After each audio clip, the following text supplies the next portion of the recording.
Welcome to the program, Debra Medina on 550 KTSA. Good afternoon to you. Good afternoon, Jack. Thanks for having me on. Yeah, it's nice to have you on. We hear your name a lot from our callers, so it's good to get you on the show. What about Senator Hutchison? Should she take advantage of the $30 million savings and quit the Senate today? That's the question, isn't it? I think all Texas is waiting to see what she's going to do. There's certainly been lots of rumors for months now about, and actually I guess for those of us that have been involved in Republican politics, even going back to the last gubernatorial cycle where she was in and then not in, we're really focused on our campaign. Okay, but let me ask you, would you call on her publicly to make that resignation today? I'm not going to take a position on that. Haven't taken a position on that. I think she's doing her thing, and we're doing ours, and I'm with the rest of Texas wanting to know what she's going to do. I certainly would like to see the taxpayers saved that money. We've got more debt in Texas than most of us realize because we've kind of been sold a bill of goods that we've got a balanced budget in Texas. In fact, we're over $31 billion in debt, and that number's climbing every day. So spending another $30 million on a special election, I think, is an expense that we don't need to incur. So I would hope that she does it today, but we've certainly not issued any formal statements on that. You're running in this Republican race against two politicians who are both trying to out-conservative the other, both trying to say they're the champion of the taxpayer. Both have serious problems with the facts behind those claims. Exactly. How does Debra Medina say she's really the taxpayer's best friend? I have to agree with you that, Rick and Kay are out-conservating each other in word, but certainly there aren't any deeds to back that up. Debra's been an average working Texan all of her life, has championed limited government at the local level, has pressed her county commissioners and her local government entities pretty hard over the last 8 years or so to get their spending habits in line. She has taken on the electronic voting issues, testifying before the both House and Senate committees regarding electronic voting machines, some of the problems we see there in Texas.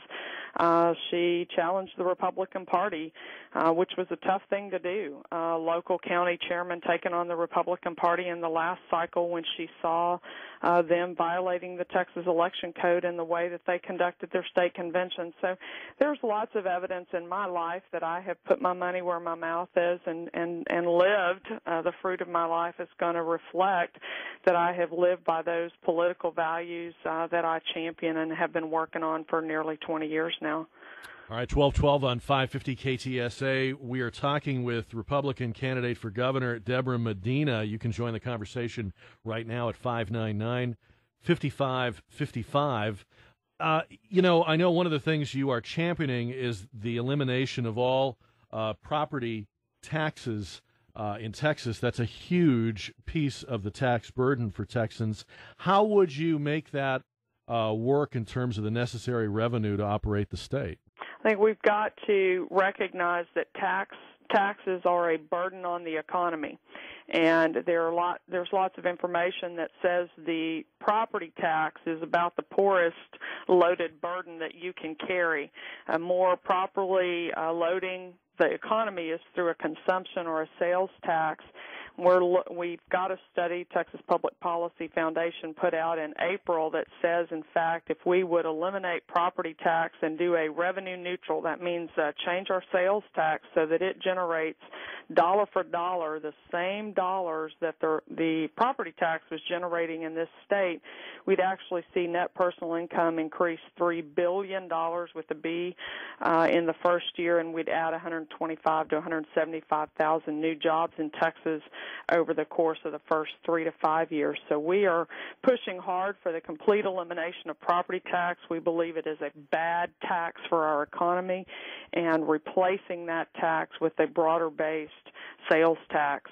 In fact, if you broaden the base of the sales tax, we believe you can actually lower the sales tax rate from 6.25% to about 6.1%. So we could lower the sales tax drive personal income up, and add jobs to the Texas economy. When you say broaden the base, though, that means applying the sales tax to more items?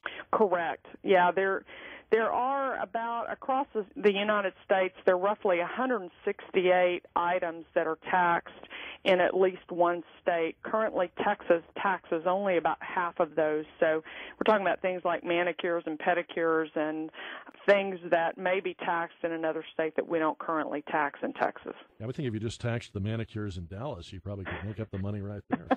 And hairspray and that kind of thing. Yeah. Well, all right. Let me ask you this: if we went that route, could that possibly open the door post Debra Medina to a state income tax, which a lot of people feel would be just as deadly as the current property tax onus that we're carrying?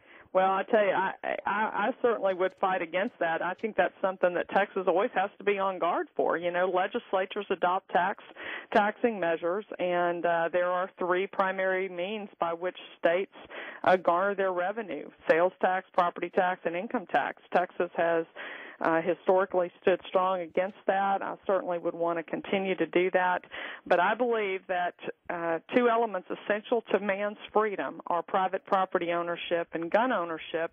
And we have sacrificed, all but sacrificed. I say we're not free and we don't own property. We rent our property from the local taxing entities. And if we're going to be free and we're going to pass freedom on to our future generations, then we've got to own that property. We can't keep compromising that ownership away by taxing it and allowing and I live in a little rural county, and there are 19 different entities in my county that tax property. That isn't ownership. We've got to own our property, and then we'll find another way to fund. I think we've got some challenges to keep those funding mechanisms as close to the service as possible. But what we are advocating is the elimination of property tax so that we again own our property. And then let's start the dialogue. Let's get the legislature talking about, okay, that's right. We've got to own property. Everybody in Texas needs the opportunity to truly own their property. Let's get rid of some of these aggressive eminent domain seizures that we've seen. Let's get rid of property tax. Let's own property again in Texas. That's good for everybody. And then we'll figure out how we're going to fund those necessary government services that property taxes currently fund. All right, we're talking to Republican gubernatorial candidate Debra Medina, running a David versus Goliath race against Kay Bailey Hutchison and Rick Perry, not to mention a slew of Democratic opponents waiting to see who survives this Republican war.